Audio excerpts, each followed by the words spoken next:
Hi everyone, this is Mrs. Polson. This is Unit 8, Segment 2. It's called Speciation. This segment will cover two sections in two chapters, and Chapter 16 is going to be a focus evolution of populations. We're looking at populations now. Genetic variation, please remember, Darwin did not know about heredity. He did not take the test that you guys have already taken. He wouldn't have passed. The DNA, not understand DNA coded into proteins, and the proteins made the traits. But biologists, though, began to start to connect Mendel to Darwin in the 1930s, their work, okay? The two of them did not know about each other's work, obviously, and we later began to connect those two. Realized that changes in the genes produce heritable variation in which natural selection can actually operate. We need that variety. If you think to the activity that we did with the seeds, the different colors and how the different materials environment selected for those different colors. Each environment had maybe a different set of pressures as far as which bead color would be most fit, survive, and reproduce, passing those traits on to their offspring. So fitness, adaptation, species, and evolutionary change are now defined in genetic terms. We're going to bring genetics into this. So some vocabulary. Gene pool consists of all the genes present in a population, the dominant, the recessive, and all in between, okay? Relative frequency is the number of times that allele, dominant or recessive, occurs in the gene pool, compared with the number of times either alleles for the same gene occur, okay? So it's a percent. What are the source of the genetic variation, okay? You guys learned this in segment 1, mutations, okay? Those are the sources of the variation. Now, how does that happen? What can occur? Mutations, any change in sequence of DNA, and it can result from mistakes in the replication of that DNA or from the environment in the form of chemical exposure or radiation. These mutations must occur in the gametes in order to be passed on to the offspring. You learned this in the genetics unit. So gametes are the sex cells. If it happens in your skin cells, that's not going to be passed on to your offspring. Mutations that occur in your gametes, the sperm and the egg, are what's actually going to carry on to the next generation. There's also another source of genetic variation, and it's called gene shuffling. We did talk about crossing over and meiosis, but gene shuffling is the mixing of genes from both sets of the parents. Crossing over and meiosis is when that happens. Where does the variation in the organisms come from? Flat out mutations, okay? Mutations creates a greater genetic variation. Look at all the variety in just looking at human species. Look at all the variation we have in not only hair color, but eye color, skin color, all of that, teeth, size, shape, everything.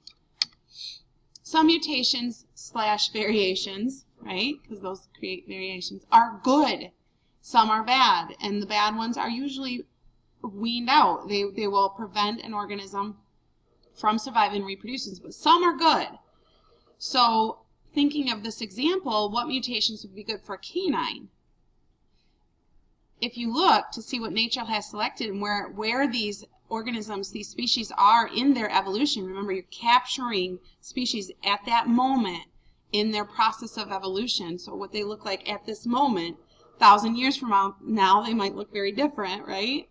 But it looks like they all have pretty good size ears, okay?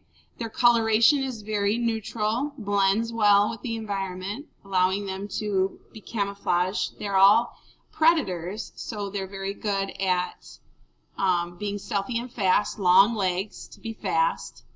And there's many others too, but we'll move on. Some are not so good. So mutations happen, and a snake can be born with 2 heads. That's not going to be effective. They're not going to be effective at hunting. They're going to slow them down. There's all kinds of things. And this is a little comic for funsies. Genetic drift is random change in the allele frequency, the frequency that an allele pops up in a population, but it's completely random when this happens. So it can happen by individuals that carry a particular allele may leave more descendants, offspring, than other individuals just by chance. It can be a forest fire that wipes out some of the population. It can be, you know, this picture cartoon, the person is stomping on some of the bugs. So completely unrelated to the genetics. It just happens to skew the allele frequency. Just random events. Volcanic eruption, a storm, tornado blows through, you know, something that's just random, and it can shift that allele frequency. Species, by definition, is a group of interbreeding individuals that are capable of producing fertile offspring. So that means their offspring can produce more offspring themselves. Viable offspring, you've heard me say that.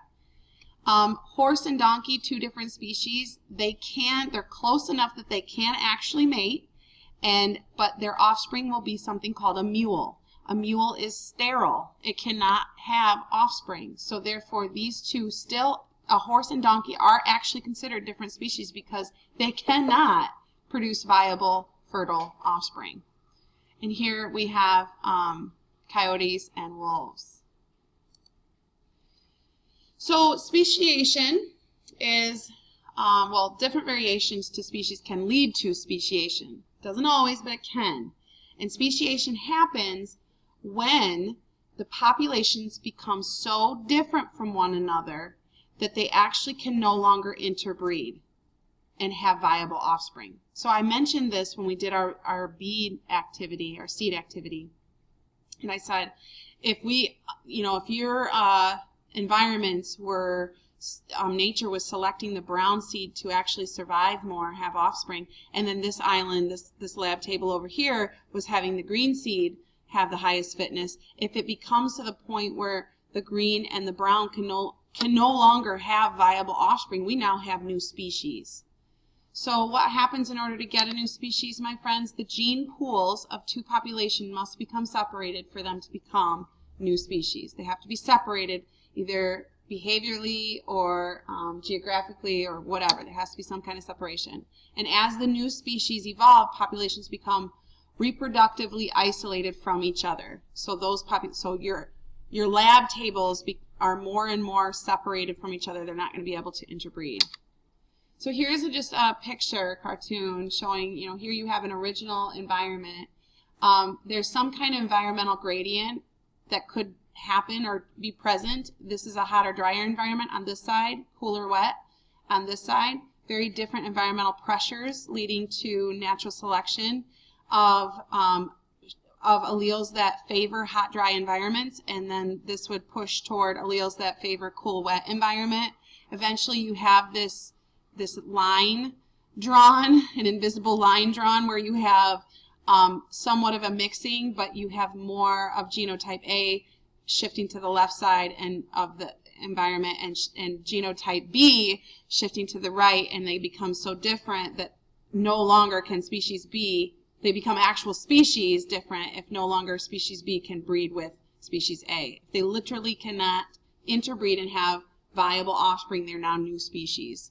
So you probably can actually fathom that can happen over many generations, lots of years. Here's a real situation where you have the Harris antelope squirrel and you have the white-tailed antelope squirrel. It is believed that these two squirrels actually originated from a common ancestor, but because of the Grand Canyon forming, they actually were geographically isolated from one another, and then natural selection was acting upon them separately and independently. So it's an example. So reproductive isolation. How does this happen? There are three ways that two different populations can actually be so isolated from one another that they will no longer be able to reproduce, and speciation happens. So number one, behavioral isolation. Members are capable of interbreeding, yes, but have different courtship behaviors that prevent them from being successful in mating. So here we have the western meadowlark, and then we have an eastern meadowlark. They are similar birds whose habitats do actually overlap. So if they wanted to, they could breed, but they don't mate with each other because they actually use different songs to attract the mates. Behaviorally, they act different. Here's another example of this one. Here you have a set of birds that do a courting dance like this, And here's another set, very similar set of birds that do a more pointing display as their courtship behavior. And so it prevents them from mating with each other. So that's a behavioral, and this kind of makes me laugh a little bit because of how that works. But it's a behavioral isolation. They're not going to mate with each other because they're not producing the behaviors that they want, the female and the male. Then there's something called temporal isolation, and this is when members of separate populations actually reproduce at different times. That can actually happen over time. So here we have a set of frogs that breed, this set breeds in January through March, and this one breeds March through May. So they literally are not coming into heat or coming into reproductive behaviors until different times of the year. The example here, spring versus fall mating season. So there might be just that. So that's gonna prevent males and females from making offspring, just the time that they go into mating season. The last one, the last reproductive isolation, can come from geographic isolation. This one I think is the easiest to think about. You know, if there is a highway that's built that slice a forest in half, that highway is definitely going to prevent some going back and forth, being able to get from one side to the other. And so natural selection can be taking place differently on both sides, leading to possible speciation. Here we have California, and we have so many different kinds of salamanders that are thriving there. But if you notice their area, their territory, it's very different set of circumstances from each other. And you've got this mountain that is running down the center, and there are also other barriers that they would have to get through to get around and around these different areas. So you can see they not only look differently, but there could be a lot of other different things going on based on their environmental conditions too. So I thought that was a good one. Geographic isolation, populations are separated by geographic barriers, like rivers and mountain ranges. Those are good ones to do. But even in cityscapes, you guys, highways can slice through natural areas. Housing can go in, preventing one pocket of natural area from reaching another pocket of natural area. Okay, so chapter 17 too, we're going to get a little bit into fossils and relative dating and such. Because the fossil record is so critical to covering and filling in holes and gaps through early evolution, it's important to understand that. You will be asked about endosymbiotic theory. Endosymbiotic theory. You almost need to say it out loud. We have talked about this, but it's been a long time ago. Back when you learned about eukaryotic and prokaryotic cells, we talked about the fact that the eukaryotic cells had mitochondria and some had chloroplasts, and they're very similar to prokaryotic organisms that are single-celled. So just a quick refresher, prokaryotic, there's no nucleus, there's no organelles, and they're single-cell organisms. Eukaryotic cells have the nucleus and have membrane-bound organelles, and eukaryotic organisms can be single-celled or multicellular.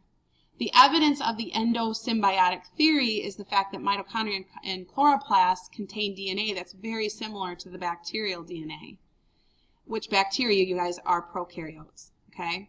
Ribosomes inside the eukaryotic cell resemble bacterial ribosomes, which are in the prokaryotic cells. So they're very similar. They reproduce, the mitochondria and chloroplasts reproduce like bacteria, that they split, okay? And there is fossil evidence actually out there that will support this.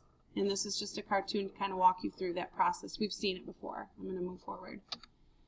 The fossil record, a paleontologist is a scientist who studies fossils. They infer what the past life forms were like. We know that evolution is happening, has happened in the past, is happening now, and will happen in the future based on our understanding of natural selection. So paleontologists are our means to access the fossil record and to interpret what that is telling us. The fossil record provides evidence about the history of life on Earth. It shows how groups of organisms have changed over time, how they've evolved. Believe it or not, 99% of all the species that have ever lived on Earth are actually now extinct. What? Yep. So 99%. That is so crazy. But it's fun to consider what kind of species might show up in our future too. So this is the end of just the first video. There is a second video for this segment. Please watch that.